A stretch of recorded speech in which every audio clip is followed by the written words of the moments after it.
bienvenue dans ma recette facile et réussie. Aujourd'hui je vais vous préparer des crêpes. Alors tout le monde a sa propre recette de crêpes, mais aujourd'hui je vais vous montrer mes 4 astuces pour avoir des crêpes légères et vraiment très bonnes. Donc on va faire un tour pour voir le résultat final et on revient.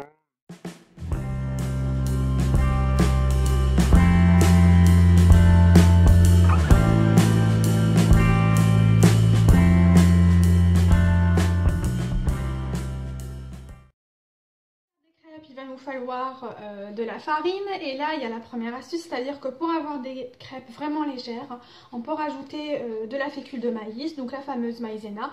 Mais moi là je ne vais pas utiliser de la fécule de maïs, j'ai vraiment pris l'équivalent de 2 verres à eau, donc c'est des verres à eau de 200 ml.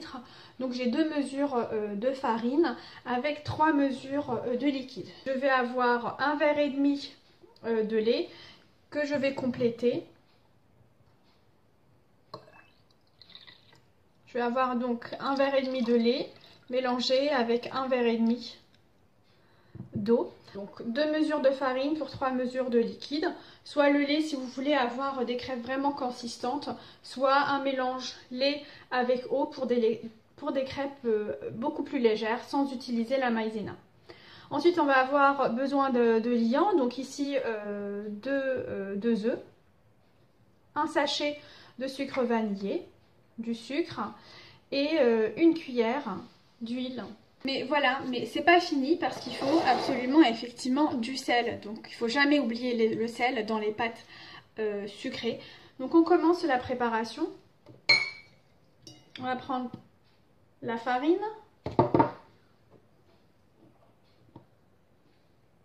On met directement les œufs. La cuillère d'huile, le sucre vanillé, une pincée de sel. Et là j'arrive à la deuxième astuce, c'est-à-dire que je ne vais pas mettre de sucre du tout. Et oui, donc des crêpes sans sucre, elles seront beaucoup plus légères pour les femmes qui font attention à leur ligne, enfin en chouï plus légères, mais surtout elles vont être très bonnes et meilleures qu'avec du sucre. Il y a déjà du sucre vanillé, ça suffit, et puis même si on avait mis que de l'extrait de vanille, bah, ça suffit aussi amplement. Le sucre elle est encore meilleure et vous allez voir qu'avec la pâte à tartiner, style Nutella bien évidemment, donc le goût du Nutella va ressortir encore plus et le goût de la crêpe au Nutella va être juste magnifique. Donc là arrive ma troisième astuce, c'est comment ne pas avoir des grumeaux. Alors pour ne pas avoir des grumeaux, eh ben, il suffit de mettre le tiers du liquide et de mélanger tout de suite, de sorte à avoir une pâte épaisse et non pas du tout une pâte liquide sur laquelle on va avoir une formation de grumeaux voilà, très difficile à enlever. Moi ce que je fais c'est ça. Donc on voit tout de suite qu'effectivement il y aura des grumeaux qui vont se former, mais tout de suite ils vont être dissous. Donc on mélange bien la pâte de manière à ce qu'elle soit très homogène. Donc ça vous évite de perdre vraiment beaucoup de temps et de vous battre avec les grumeaux. Et là vous voyez que la pâte est très lisse, sans grumeaux. Et ce n'est que maintenant que je complète avec le reste de mon liquide.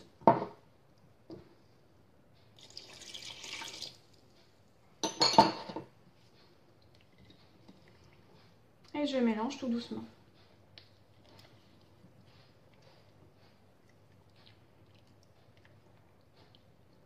Bien évidemment, j'évite d'éclabousser partout. Donc ça prend un peu plus de temps pour homogénéiser. Mais le résultat sera là.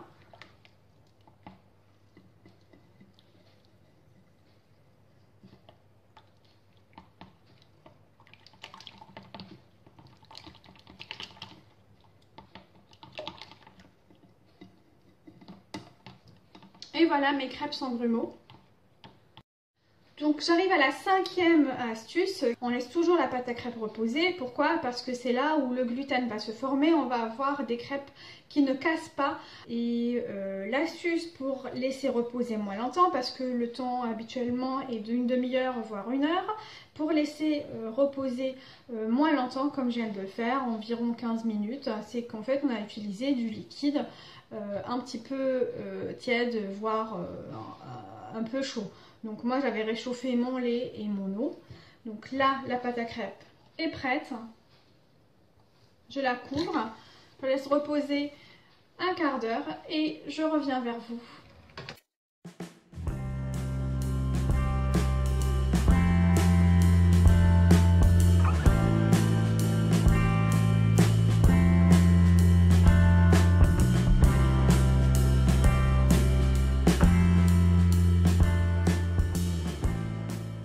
Résultat que je voulais vous montrer, voilà des crêpes vraiment légères, bien élastiques, qui se tiennent bien et qui sont très bonnes à déguster. Donc j'ai trouvé ici une confiture qui a en fait 30% de sucre en moins, voilà, de la confiture et du son d'avoine pour apporter un peu de mâche.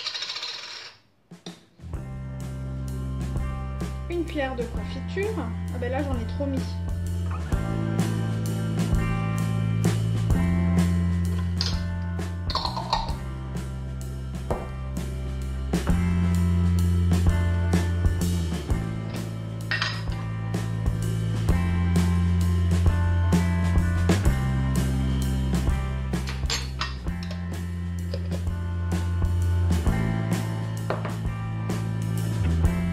Et bon appétit!